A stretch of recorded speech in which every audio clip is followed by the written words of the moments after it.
కనుక ప్రియులరా, దేవుని మాత్రం నిజంగా మనం అవసరానికి మాత్రం వాడుకోకూడదండి. అలా వాడుకుంటే దేవుడు ఉమ్మివేస్తాడండి. అక్రమం చేస్తున్న వాళ్ళారా నా వద్ద నుండి తొలగిపోండి అంటే దేవుని మాటలు వినపోతే దేవుడు అలాగంటాడండి. ఏదో రోగం చేత బాధల చేత బాధపడుతున్నప్పుడు తండ్రి అని పిలిస్తే దేవుడు వింటాడా? వినడు. కనుక ప్రియులారా, దేవుడు అలా నీవు ఏడిచినా రొమ్మ కొట్టుకున్నా దేవుడు వినడు పిల్లారా.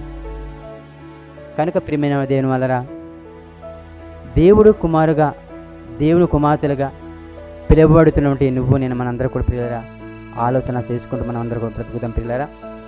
బ్రతుకు దినంలో ఈ జీవితకాలం అంతా కూడా మనం అందరూ కూడా ఆయన గురించి మనం ఆలోచన చేసుకుంటూ మనం